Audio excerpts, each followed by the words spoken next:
মাকে ছাড়া একটা মুহূর্ত থাকতে পর্যন্ত পারত না ছেলে রিদিক। আর সেই মাকে ছাড়াই এখন সারা জীবন কাটাতে হবে। নিষ্ঠুর এই দুনিয়াতে মা হারা হলো ছেলেটা। অজোরে কান্না করছে মায়ের জন্য। মোবাইল দেখিয়ে ঘুম পাড়াচ্ছে ছেলে রিদিককে। একাই শুয়ে আছে। ছেলেটা না হয় এখন বুঝতে পারছে না, বড় হয়ে ঠিকই বুঝবো। তখন হয়তো বা বুঝতে পারবে।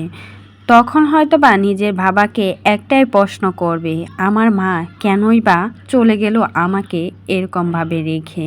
কেনই বা আমার মা দুনিয়া ছাড়তে হলো তোমার জন্য?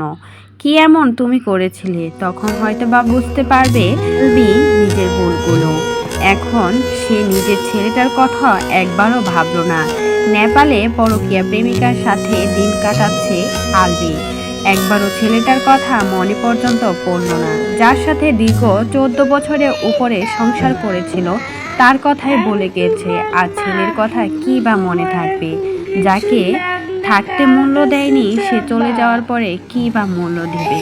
তার জন্যই কিন্তু নেপাল থেকে এখনো ফেরত আসে নাই রিদিকের বাবা আলবি।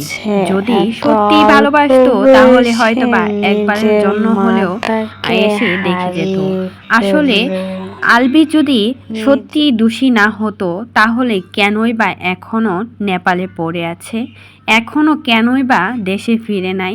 সত্যি যদি সে নির্দোষ হতো তাহলে হয়তো বা সবার সামনে এসে বড় মুখে কথাটা বলতে পারত।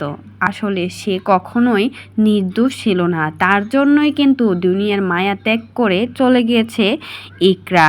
তার কুকীর্তির পরিণতি ভোগ করতে না পেরে দুনিয়ার মায়া ত্যাগ করেছে ইকরা। অথচ ছোট মাসুম বাচ্চাটা অনেক বেশি কষ্ট পেয়েছে।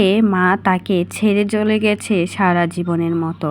যে মায়ের চোখের মণি ছিল ছোট এই মাসুম বাচ্চাটা, সেই মা আজ দুনিয়ার মায়া ত্যাগ করে চলে গেছে শুধুমাত্র বাবার এই অকর্মের জন্য। তো এই বিষয়ে কোনো মতামত থাকলে সে অবশ্যই আমাদের কমেন্ট বক্সে জানাবেন।